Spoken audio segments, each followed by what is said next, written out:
everybody. Welcome to another episode of Eyes On. Very special guest today, Doug London, former CIA officer. Of course, we have Andy Milburn, Jason Lyons. Mick Mulroy is in DC doing DC things. We're not supposed to talk about it. And Doug was a former guest of the Team House. Great episode. Check that out if you haven't. He's got the book, The Recruiter, Spying in the Lost Art of American Intelligence. Incredible book. Really great. Really like page turning. Really gives you a good glimpse at what goes into recruiting agents to spy against their countries. So, Doug, thanks a lot for being here. Great. Thanks for having me. Boys, how are you? Good. Great. Doing good. Right. The big Ready to story, dive in?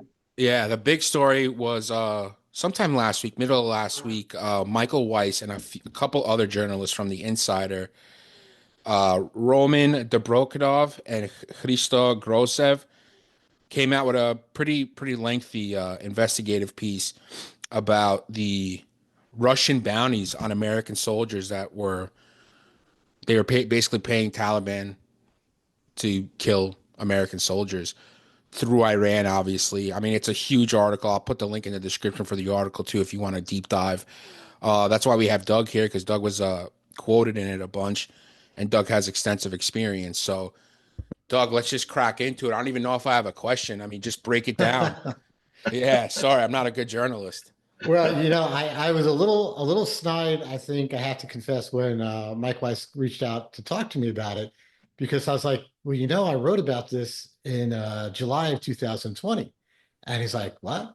And I was like, yeah, man, I wrote an op-ed actually for the New York Times, because the Times had put out the initial story, right? Back then in 2020, talking about a bounty, all this kind of stuff. And I talked to the reporters who did it after they did their story. And I was like, in a way, you kind of undermined your own story with some of the wording you used. But the bottom line was true, that the Russians, specifically the GRU, were providing material aid and money with the specific goal of encouraging the Taliban to attack U.S. forces. And at the time when I wrote that thing, and this is, God, it's going to be 5 years ago, right?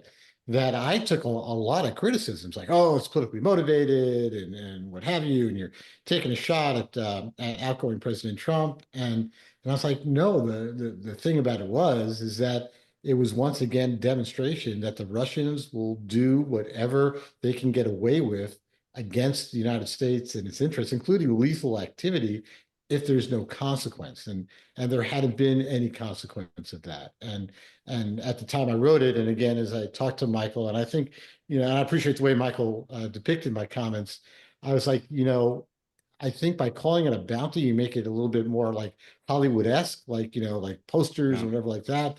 It was an incremental process, really, that the Russians had followed with a very clear goal of trying to push the United States out of Afghanistan, which is, just too close to their neck of the woods, given the Central Asian states that they still consider parts of Russia. When you look at how Putin thinks of the former Soviet republics, Turkmenistan, Tajikistan, Uzbekistan, down and on that little border area. And they had, over time and over the course of my service in the region, decided to push the envelope because they could, and went from providing the Taliban very limited aid in small arms, basically just to keep their toe in the water, because they were still talking to the existing Kabul regime. But as they saw the fortunes turn their way, that's when they kind of jumped on and decided to pursue this program with the specific intent of bleeding U.S. forces. Boys? Yeah. So first of all, Doug, I know we've already introduced you, but I think for the benefit of the audience, it's good to hear what you did. Right, you headed Central Asia for the agency. During what years? So from 2015 to 16, I was in a job, and again, I got to respect the parameters the agency requires me to respect, where you could say I was a coordinator for military special operation forces and our efforts to conduct lethal activity in the region. and that spanned pretty much globally, right? And then in 2016, I became head of what the agency allows me to say was I was the CIA's chief of counterterrorism for South and Southwest Asia. And that included the war zones, Afghanistan and Pakistan and Iran, and the rest of South Asian countries with a real obvious focus on Al Qaeda and the Islamic State and the various partner groups. So my job was to be sort of that middleman providing support to the field and executing their operations, everything from foreign intelligence collection to covert action activity and the lethal and kinetic aspects of it, as well as my link to the policymakers in terms of informing their understanding, decision making, and implementing their policy decisions during that time. That's maybe a convoluted but sort of effective way of explaining what I did. And that overlapped, of course, this operation, which ran the Russian operation, GRU operation, ran from 2015 to around 2020. And can you talk a little bit about the specific unit within the GRU 29155 and what its role was here? So A little bit of again, background. I sometimes, and I don't mean to be too oblique, but it just I have to be careful treading classified information that I'm aware of, and what I can speak to that was referenced by Michael and Bellingcat and such. So they specifically identified Unit 29155, which folks back here in the United States will know them for their association with assassination efforts, sabotage activities around the world. They were the ones that tried to kill Skripal and his daughter in Salisbury, UK, back in 2018 with Novichok, a chemical weapon. They blew up plants in Bulgaria, Czech Republic. They tried to overthrow the government, a government in the Balkans, Montenegro, during their time, and they've been tied to anomalous health incidents, the Havana syndrome, for better use of words. So they are sort of a special operations unit within GRU, which is Russian military intelligence.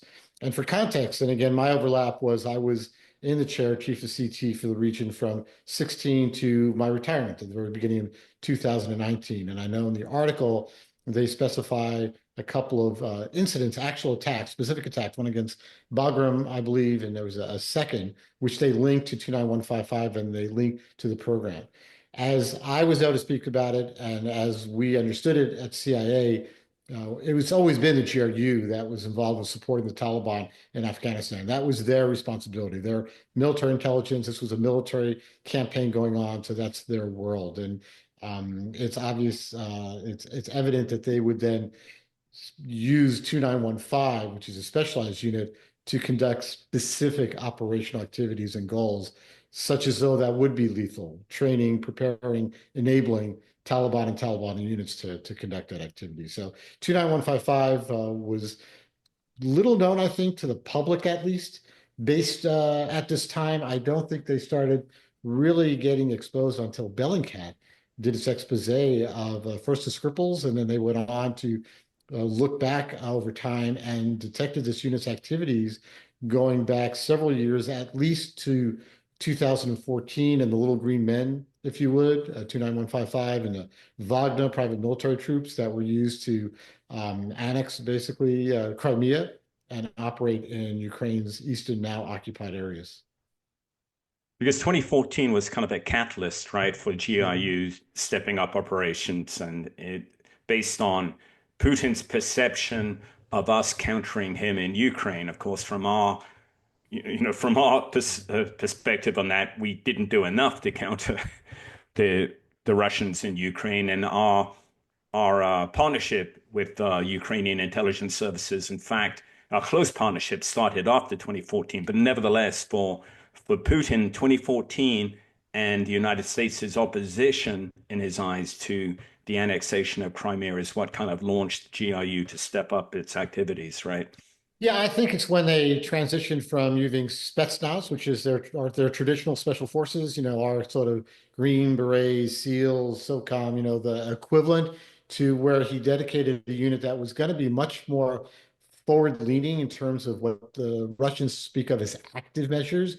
When they look at everything from political influence to sabotage to assassinations, they call that active measures in their minds. We call it covert action because we have to do that in a way that's deniable to the U.S. government because it's essentially legal and it's grounds for war. I mean, if you think about it, we're being attacked, literally, having our forces being subject to lethal operations. Those are grounds for war. But I think the world has evolved so much into this hybrid warfare, multi-domain conflict that I'm sure a lot of your listeners, are intrigued by and read about, where it's all measures short of war, but still entirely lethal.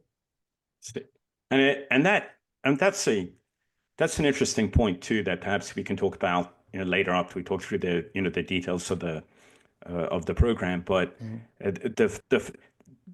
that acknowledgement that it is an act of war seems to lie behind perhaps U.S. administration's reluctance to call the Russians out. As you pointed out, it was Bellingcat that did the legwork on this, right? Yeah.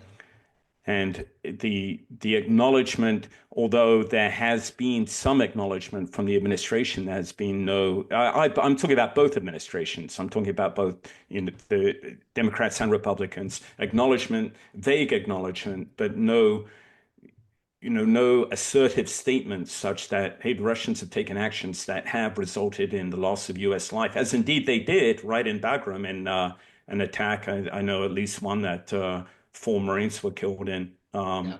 And yet because if we do acknowledge it, we acknowledge it and that it's an act of war, then the next question is, what do we do about it? No, Andy, you've really hit the nail on the head. And without sounding too geeky, from an Intel-esque kind of point of view, folks have to understand that the Intel community responds to requirements, right? Spying is fun. I was a spy for 34 years and I loved it, though I took it seriously. But you spy on things that your policymakers, your decision makers want to know. So it's kind of interesting what we don't get asked to report on. And sometimes it's to your point. Well, if the decision makers become sort of confronted with evidence of something they got to respond to, they may not want to hear that because they don't want to have to respond to it. So to confront the administration with, hey, the Russians are killing Americans. And that becomes a matter of public knowledge that, okay, not the details how we found out, but that the administration knows, then the government has an obligation, or they're really in a pickle, so to speak, right? Because it looks like they're accused of everything from cowardliness to whatever. So your point is really spot on. They sometimes don't really want to know things. And I think, and without getting too political, at the time, both administrations, whether it's the Trump administration or in its time, or the Biden administration, they don't want to get in a war with Russia. Trump has his own relationship with Putin that he thinks is special and unique, and Biden believed he had enough problems going on internationally. And the last thing he wanted was, to sort of be a catalyst for World War III. So I think from both administrations, there's been a reluctance to sometimes hear the news, and it's not just them. I mean, it's every administration going back. I started out, Ronald Reagan was president. If they're confronted with things like this, if they're confronted with, without having a choice that they've got to do something, sometimes their approach is not wanting to hear about it. And from my experience in this program with the GRU and what they were doing, at least at the time, the Trump administration, they were being told about it, but they didn't really want to hear about it, and they didn't want to deal with it for the reasons that you offer.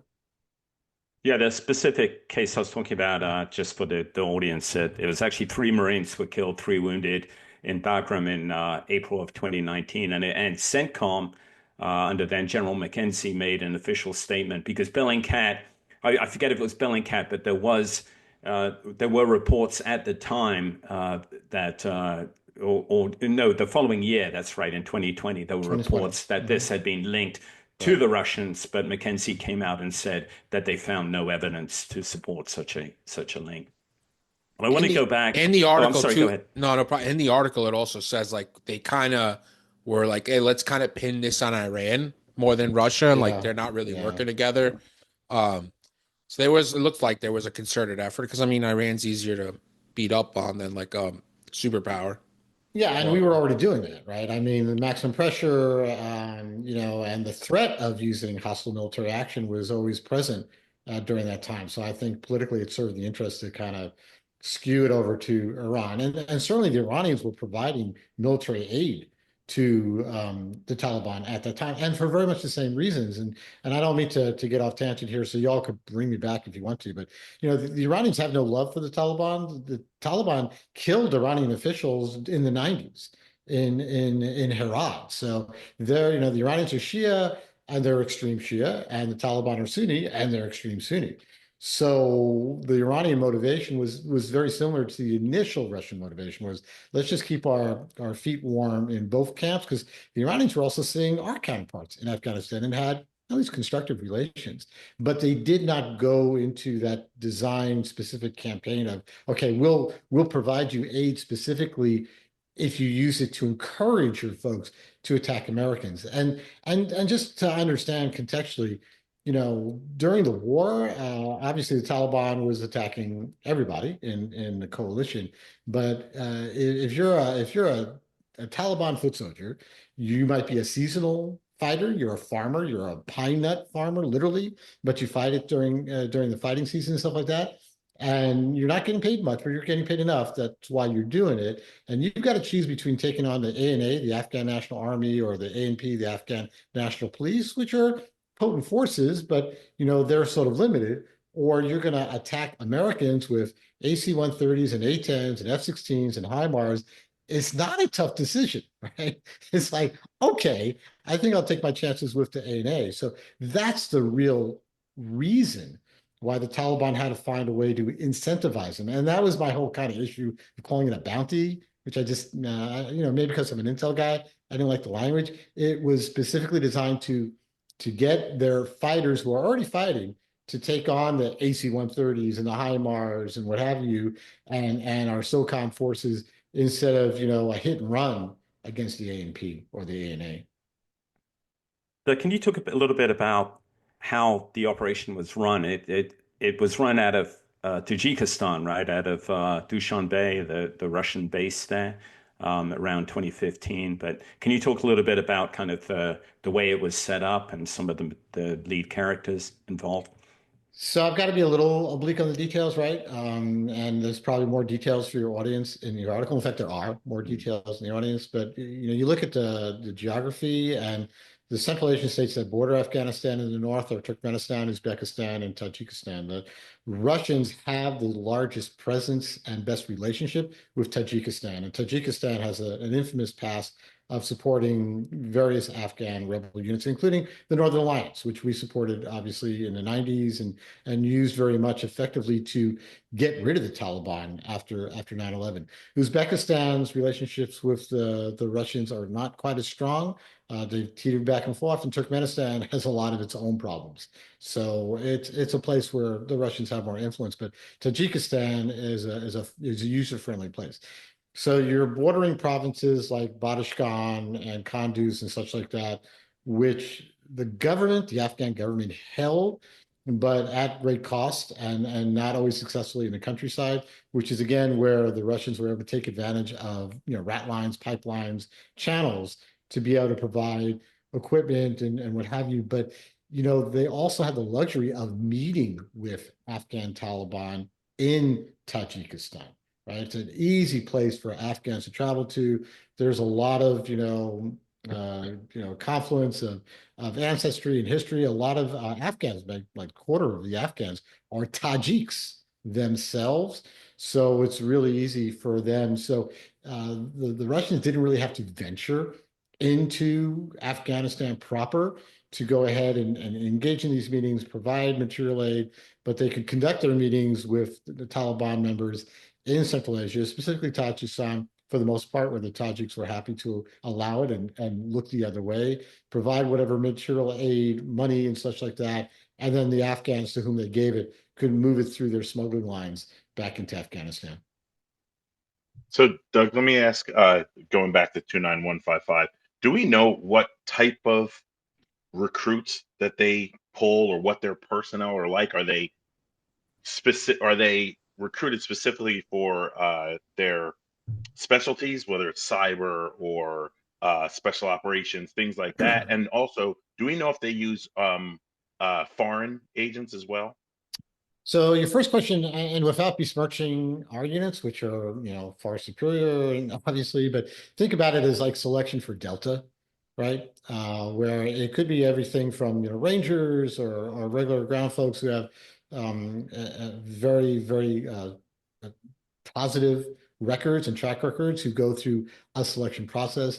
The GRU already has Spetsnaz forces, the military, Russian military has Spetsnaz itself that it could draw from. So it's kind of similar. So it's sort of for them an elite unit, but like our operators with a lot of cross training. Right. So they're also intel collectors and they have various technical skills that allow them to do active measures, everything from cyber to political influence to assassination to sabotage, and not just purely, military combat operations. And here's what happened here. 29155 is essentially operating in an intel capacity, right? They were engaging, liaising, enabling, training, equipping, right? But not fighting. And they didn't really need to teach the Taliban how to fight as much as be that channel, right? So do they use foreigners? Yes, but as agents, right? So they'll recruit, Afghans or Syrians or what have you. And yes, the Russians writ large do use foreign and mercenary forces. We see this a lot in Ukraine. We see them recruit a lot of Central Asians directly into their regular army, their traditional army. So they do have the potential, but again, think about the security clearance. Are they going to trust actually as a staffer somebody in 29155 who's from Turkmenistan or from Syria, or will they use him as an agent? So more often than not, they'll use them in an intel capacity as an agent and not actually as a staff member of 2955, if that makes sense. Yep, perfect. Thank you. Hey guys, it's Jack. I just wanted to talk to you today about a way that you can help support the podcast if you're not already. To support the channel is to become a Patreon member. So we have Patreon memberships that start at just $5 a month. And when you sign up, you get access to all of our episodes ad-free. That's the big bonus for that. I mean, we also do some Patreon bonus episodes for our subscribers. But this is the biggest and best way that you can support the Team House channel and podcast if you'd like to. And we really appreciate that. So go and check us out at patreon.com/theteamhouse. So a highly sensitive operation, or one that has to go well, and that has a high risk of compromise, like the Skripal operation in 2018, would be carried out directly by GRU agents. They didn't try and recruit Brits or any third national to do that. Yeah, Sorry, go ahead. I would just interject, Andy, because what they might do though, as you all know, and I know you have a lot of folks, service members who watch your program, listen to your program. It's operations like these are usually in phases, right? We're very focused on the end. Two guys come into Salisbury and try to kill Skripal, and then the daughter. Operations like these generally have like casing phases, right? Trying to determine patterns of life and activities and such like that. And they're often used with teams, so one team does not burn the other team, right? So you might have folks, which would include local agents. And I don't believe this occurred in the case of Skripal. It might have occurred in some of the sabotage operations in Bulgaria. It absolutely did occur in Montenegro with the coup, right? Where they were recruiting local assets to enable the ultimate active measure, whether it was going to be assassination, sabotage, or what have you. But certainly the lethal component, well, most often they want somebody they could trust holding the Novichok, right? Or with the explosives. But I think we've seen in Germany some of the sabotage operations quite the opposite, where they're basically enlisting even sometimes criminal organizations to try to find a better way to buffer themselves and insulate themselves, where they're not using their own folks because they know there's a good chance of getting caught. And it's one thing for the Germans or the Poles to say, we caught these, Poles or Slovenians or whatever the nationality might be, or Germans who set a fire or blew something up, and we believe they're tied to the Russians. Yeah, but you don't have the Russian there. So it does give them some insulation.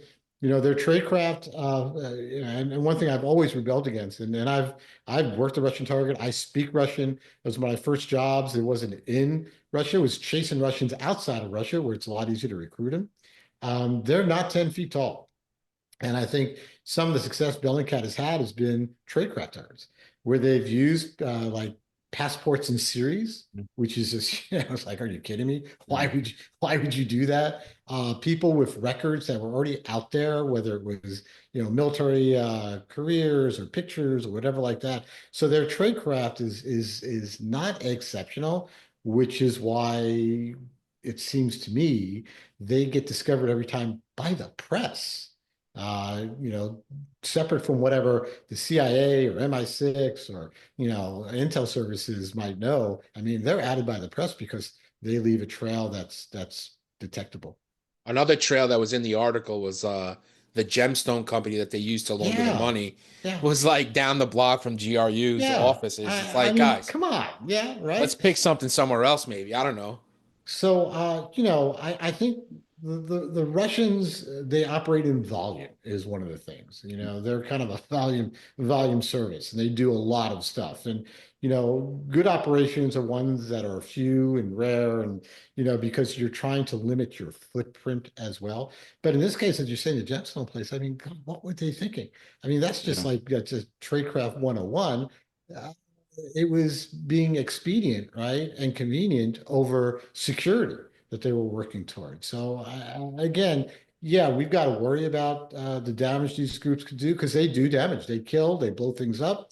I do believe they were involved in anomalous health incidents, Havana syndrome.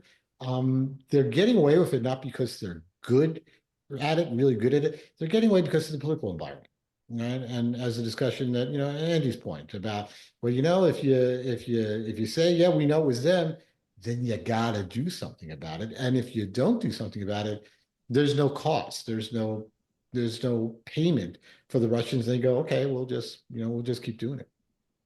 Yeah, amusing anecdote to your point, Doug, on Tradecraft. The two guys, the two GRU agents involved in Skripal poisoning, Chapiga and Mishkin, were reportedly they bought a bag of cannabis and a prostitute in London, before heading down to Salisbury. I mean, which is you just can't imagine the agency doing that. Well, no, No, and I guess, luckily the agency doesn't have to have like a separate class to go, okay, guys and gals, don't get a prostitute, stay away from. I mean, it should be kind of obvious, but I think that we see that again and again.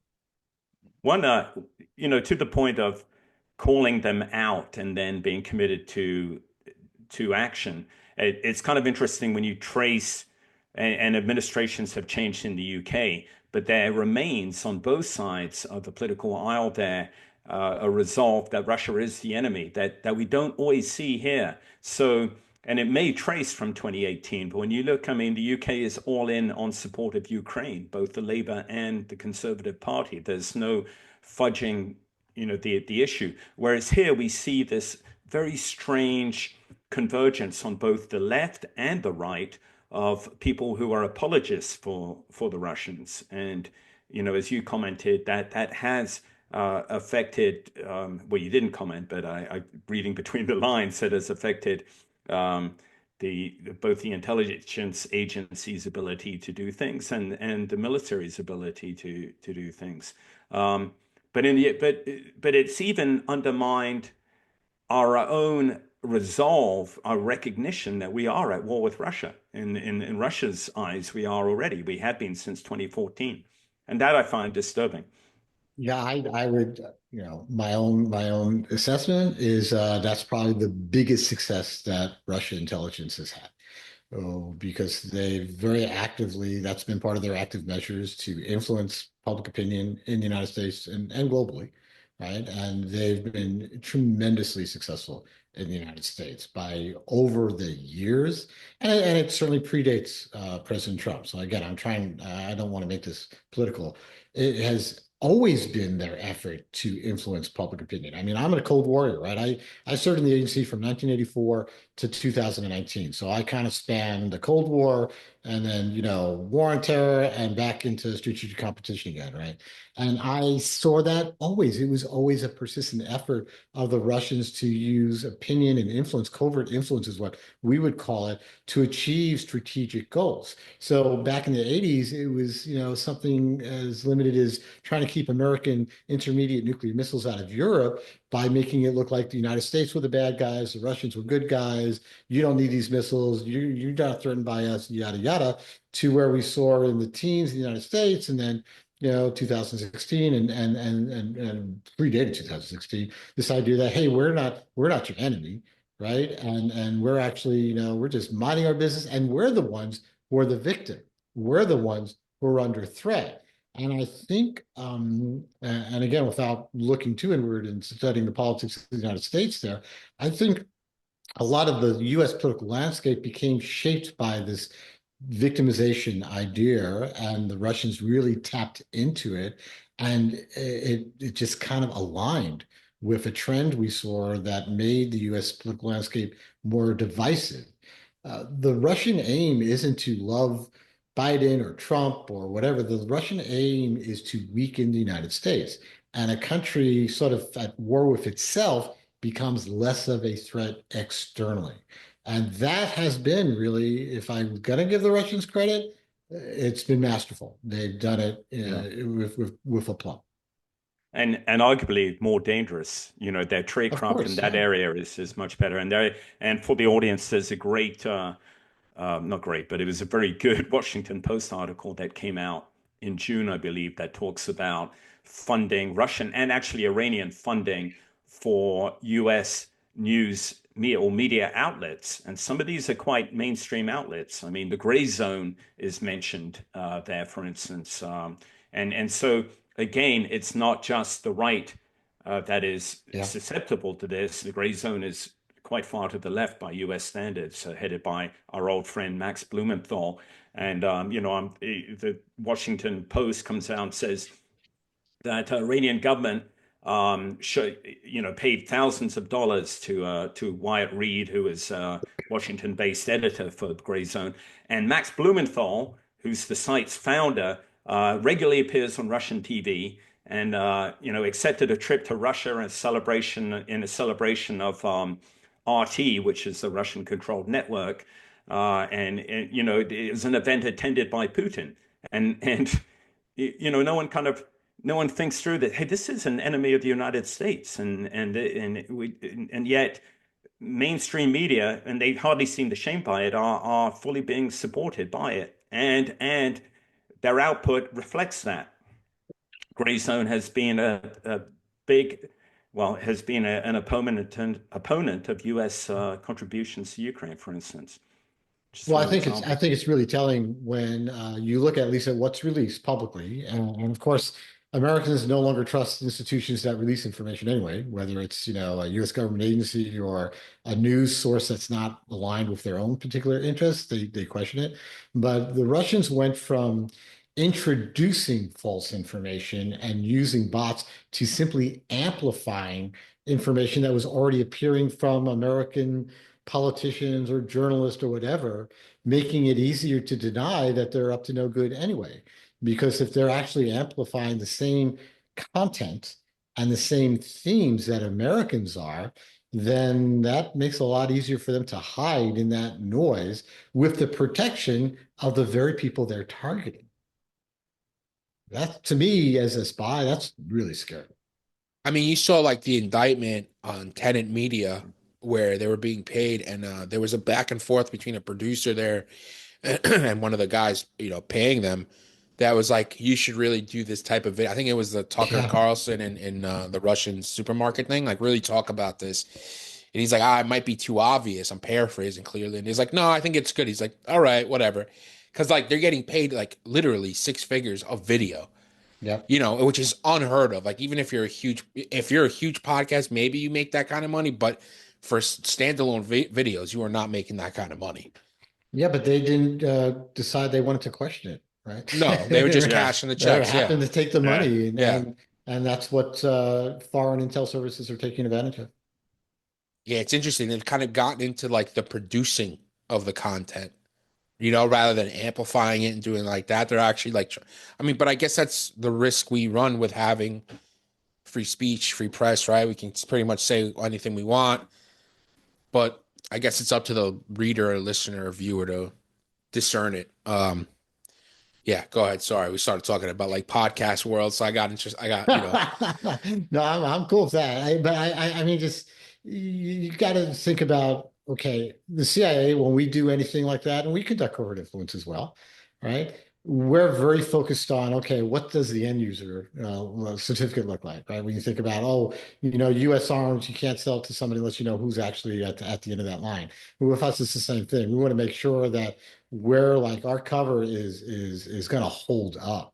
Where the Iranians and the Russians, I mean, and even the Chinese talk about a volume business. I mean, we've got TikTok now before the Supreme Court, and it is undebatable that Chinese intelligence uses TikTok to gauge, pulse, and then manipulate American opinion. I mean, and I know the various lawyers will make their cases and stuff, but it's just indisputable where it has been, for the most part, obviously a bipartisan issue where the Chinese are dangerous and TikTok is dangerous, and here's why, and we could actually like graph it out, and they thus not really worried about their end user. I mean, they own TikTok, right? And they own anything Chinese. There's literally a law in China where if you are a Chinese national, business, academic institution, you are legally required to work with the intel and security services by law. Me and my soapbox, sorry. Doug, from a kind of a Russian policy perspective, is it fair to say that all these actions in Bulgaria, Montenegro, Chechnya, and Afghanistan, though, are kind of sideshows? What Putin really cares about is Ukraine, and this is kind of classic attempts to affect the outcome there. I mean, do you think that's fair to say, or is it because these activities all, as we mentioned earlier, seem to have stepped up since 2014, and certainly have become, with the exception of Afghanistan, but the ones in Europe have, the German sabotage attempts at sabotage, for instance, have become perhaps have stepped up, escalated in the last couple of years.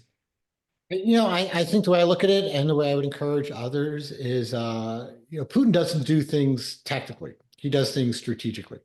So you got to step back a little bit. And what is his overall goal? And he has one. Again, Putin was a KGB guy that came up in my day, right? He was out there in the 70s and the 80s as a KGB operative, as a KGB case officer. That was his job. And there's various books, Catherine Belton, Daniela Rykova have written that suggest, Putin's main job when he was in Dresden, which was in East Germany, and again, I'm trying not to get too off on tangent, so reel me back in if you need to, was to operate with, active measures organizations, foreign terrorist organizations, for one thing, right? So he's looking at a world that he wants to return to, where it was the Soviet Union as a legitimate world power in a bipolar kind of system of, in his mind, more or less equals. That's what he wants again. Russia doesn't have the capability of it, not directly toe to toe, and that's why the active measures, that's why the intel, that's why the sabotage. So the Russians invaded Georgia in 2008, 6 years before Ukraine, right? Just to remind ourselves of that, because in his mind, the former Soviet republics are still part of Greater Russia. He sees them that way, and ultimately he wants to restore that relationship, even if they're not physically parts of Russia, that they're basically vassals of Russia. So whether it's Chechnya or Dagestan or all these places, that's how he started, was the Second Chechen War, when he was first prime minister in 2000, right? Oh, peace dividend, we're all good friends. No, that was never his inclination. And I think we really hurt ourselves, the United States government, by thinking that was ever a possibility. Again, we're Americans. We tend to think with our hearts more than our minds sometimes when it comes to the world. But he's always been committed strategically to reestablishing Russian power as a superpower and conquering territory, even if it's not by having troops everywhere, by maintaining a sphere of influence. He thinks in 70s terms. We don't even use these terms anymore, spheres of influence. Nobody even talks about that way. But to understand Putin is to understand that is the way he thinks. So his job, I don't believe Putin necessarily wants to invade Western Europe. He wants to subjugate Western Europe. That's his aim. It's all very strategic. And he needs to exclude the United States as a threat and competitor to accomplish that. And he's done this through this hybrid multi-domain approach, as he himself has tried to get Russia healthier. And even if you think Putin was doing it for the right reasons, made a tragic mistake in Ukraine, in the sense that his forces were not as good as he believed them to be. The resistance was far greater than he thought it would be. And that's a systemic failing of an intel service which tells their leader what they want to hear, as opposed to telling their leaders what's going on to make their decisions, something I worry about back here, regardless of political party, right? So his goals are strategic. His goals, Ukraine is a part of the greater puzzle, and it's really reestablishing Russian power. He took a bruising hit in Syria, right, just recently. And that is a serious element that, once again, Russia is projecting power in Africa and in the Middle East. Well, their PMC forces, their Wagners, are getting their asses beat in Africa right now. And they are, I'm sorry, wrong language maybe. Okay. And in Syria, they're gone, right? They bet on the wrong horse. So things are not all rosy, but strategically he will persist. And the way to address, and again, just from my Russian background, is you're not going to shame Putin. You're not going to show him logic. You're not going to show him even incentive. Oh, it's better, sell your gas to the Europeans, you'll make money. It's about, here's the cost of what you're trying to accomplish. And so long as there is a cost, and I believe we saw this in the potential use of tactical nuclear weapons. I fully believe Putin was prepared to use a tactical nuclear weapon in the conflict with Ukraine. And I also fully believe that Director Burns of the CIA went to Turkey to see his counterpart Narishkin in the SVR and said, here's exactly what's going to happen. And Putin's like, oops, okay, so we're gonna pull back here, because that's the only reason that tenor changed, and the only reason is it was a price he knew he couldn't afford to pay. Which gets back to the fact that, as he focuses perhaps more on these special activities in 2022, according to the article, the GRU formed a Department for Special Activities, and 29155 was one of 3 units under that Department of Special Activities. And the kind of the chain of command from GRU, I believe, goes to the Chief of the General Staff, but right.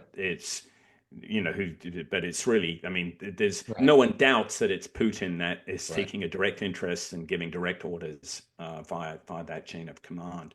And yet, as we talked about here, we in the West, we seem kind of powerless, have been powerless to counteract this. What would you like to see done from a policy perspective, or let's not even talk policy perspective, the type of actions that might work in your opinion? I think that keeps you on safer ground, right? Yeah, the U.S. clearly is not powerless. I think the U.S. worries about repercussions and consequences, which we touched on earlier. If we play in that same world, that same shadowy world, we're really good at it, and we have incredible tools. And we could do things through cyber, through influence, through active measures, if you want to use those terms, and even using deniable kinetic power, right? In a way that would be superior to what the Russians or the Chinese, for that matter, could do.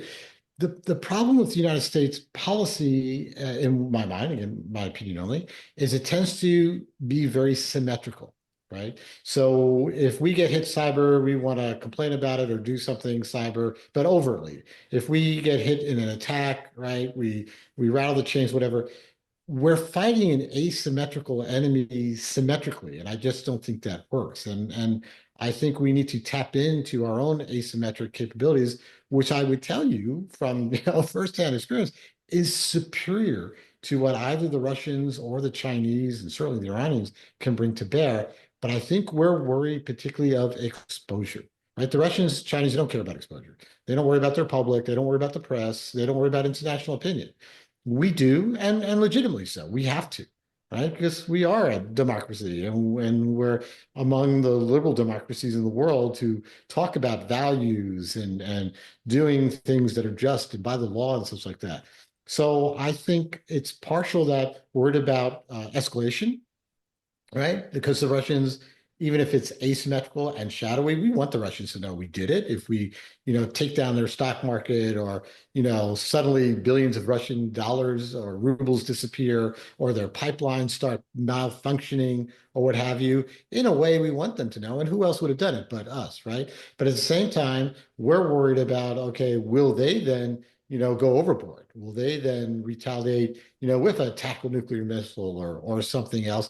And what happens when the Post of the Times, leak this, and how will we look, and what will the Brits say and the Germans say, and such like that? So I think we worry a lot. And I understand that I'm not a politician. I was a spy, but I could tell you, at least from the mechanics of that world, these are things that would work to demonstrate consequences, provide consequences, which would influence Russian, Chinese, Iranian behavior. But there's a political cost to it, and one that I'm honestly, I admit I'm not well equipped to address. I wonder what if those consequences would be amplified if one of them was caught within our borders operating. Yeah, I'd like to think so, but I think the Der Spiegel and New York and what was 60 Minutes expose done on AHI, Anomalous Health Institute, did show activity within our borders, right? In a very compelling case, right? And you believe it or don't believe it based on what's presented, but talked about a Russian who their investigation proved was Russian military intelligence, was GRU, was caught, I think, in Texas, and his footprint aligned with what the victim certainly believes was an AHI attack in the United States. So I just don't know. I think, Americans are so fused into what their belief system is and their process and which institutions they believe or don't believe. I don't know that exposés like that, even within our borders, are compelling, though necessary, and hopefully they do sort of at least inform how people think about the issues. Yeah, and that makes sense because recently the story came out about the Wagner guy that was caught at the border with the passports and the money and everything. It just kind of was like a blip on the media's radar and then was gone. It's almost like it just didn't matter. Look at all the lethal operations the Iranians have conducted or tried to conduct in the United States. They tried to blow up the Saudi ambassador at a restaurant I go to in Georgetown. And there's no question about it. They tried to kidnap an American journalist in Brooklyn, just letting you know, close to your home, right? People are like, yeah, that's terrible. What a shame. The Russians tried to kill, and again, I have to put it this way deliberately. According to the press, there was a Russian intel defector in the United States that the Russians tried to kill using a Mexican academic, right? And it was in the book Spies, called Watson's book, and then run in the press. And the press kind of vetted his story with their sources at FBI that, yeah, this was, an assassination effort, casing kinetic, and it was the Russian hand behind it. And people like, well, who's playing today in the playoffs? What's priorities for folks? I think for it to get to a point where it's going to move things move the political meter up would be a mass casualty event. Yes, I agree. That's like the only thing that would really spin up the American public to be like, who is this? Send everybody. Yeah. It's like 9/11. It was just weeks ago, that a couple of media outlets ran the story, which seems, compelling, that the Russians had put incendiary devices, sent them via U.S. couriers, what DHL, I think it was, that did blow up, I think, in Germany and in the UK, right? In the And warehouses, yeah. right, and the police services in both countries, Germany and the UK, went, yeah, this looked like it was a Russian intel operation. We saw comments that, yeah, this was casing, this was testing to see, what it would take. They were mailed from Lithuania, right? And how much reaction did that get? That's it, ladies and gentlemen, that's an act of war. Yeah. That is literally by law, by the law of armed conflict, that's an act of war. And I didn't see a lot of enthusiasm about dealing with that one. It was barely reported. It barely reported. Yeah. It was. I Yeah. was like, really? I would think that'd be front page news. Right. Yeah. But you're right. If that same DHL plane blows up over LaGuardia Airport and kills a bunch of Americans, yeah, maybe then, but do we need to wait for that? Yeah. And even when that happens, I can't help thinking that there's going to be a sizable portion of the public, Oh, and yeah. maybe even the administration, regardless of the administration, who are in denial Yep. about Oh, it was Russian Al-Qaeda, it Russian was links. Islamic State, Yeah. or something Yeah. like that. I mean, we talked about it on this show that it's just incomprehensible, I think, regardless of which end of the political spectrum you fall, that we are dragging our feet on aid to Ukraine. Here is a Yeah. means to hurt our adversary. We're at war with them in many ways. They are. There's no doubt about it that they are our adversary, the Russians. And here's a way to hurt them at a cost in dollars, not in lives, right? Not U.S. lives, at least. And yet we've been dragging our feet about that. And there's all this talk about, oh, this is such a high price. On one side. On the other side, there's talk about fear of escalation, which gets your point that actually, ironically, the fear of escalation is the one thing that will deter Putin. Yeah, Nothing else. that's Not precisely talk right. of, hey, wouldn't it be greater for the world order if we had a Russian reset and all this other stuff? It is simply he's got to be told that his decisions, his actions will result in greater pain to him than not taking action. And that's the only way he can be deterred. Yeah, but there isn't that universal acceptance in the United States, or even a majority of Americans who think Russia is our adversary and that I we're was at just war going to say with that. Russia. And our nominee for Director of National Intelligence has basically depicted her opinion that, Russia was the victim of Ukraine and NATO. Assad was the victim, right? So I wish there was sort of a universal acceptance of what I believe are empirical truths. But in today's environment, that is just not the case. There were even those, I would guess those who have not served in Iraq and Afghanistan, when the New York article came out, defended Russia by saying, well, this is what we did to them in the 80s. Yeah. It's like, exactly totally different situation. Right. Why was Russia in Afghanistan? Why were we in Afghanistan? But they willfully ignore all that stuff and take and swallow the Russian propaganda line. No, it's, I mean, again, it's distressing, right? That the Russians have been that successful. And the biggest reason is we need to look near to home of why they've been that successful. We've sort of enabled them to be that way.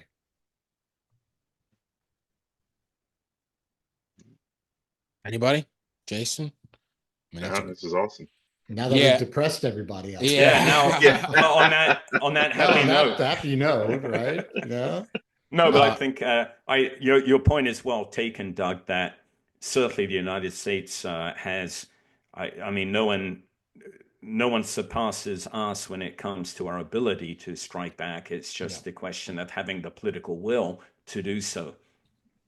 Yeah, that is what is tripping us up. All we've done so far in terms of, at least publicly, and I'd like to think there's things that we're not doing publicly, but maybe that's just wishful thinking. We've only established offices whose jobs are to call out false information. State Department has one, I think, DHS has one, the Bureau probably has one too. But that's, one, okay, yeah, you got to do that. But those offices need to have credibility, and there need to be teeth. And there's no teeth. I saw Jim Hines. He's the ranking member on HIPSI, the House Oversight Committee on Intelligence, right? And so he's got to know what's going on. Lord knows I was up on the Hill enough times telling these folks what we were doing. And he was even in a wishful thinking, yes, and we should and could be able to do more ourselves to punish China when they, do Salt Typhoon and go into our telecom, which leads me to believe, I guess we're not, for all the reasons we just discussed. That's scary. Yeah. We can't just let it go. I mean, even if we did hit back somehow, whether it's cyber or anything else on China or Russia cyberly, like, will people really give a shit? At the end, Well, like American we- citizens, will they actually care at the end of the day? Especially if it's more of a covert, non-kinetic, like, people actually dying. But think about it, right? And here's what they're thinking about in the White House, regardless who's in the White House, Republican, Democrat, whatever like that.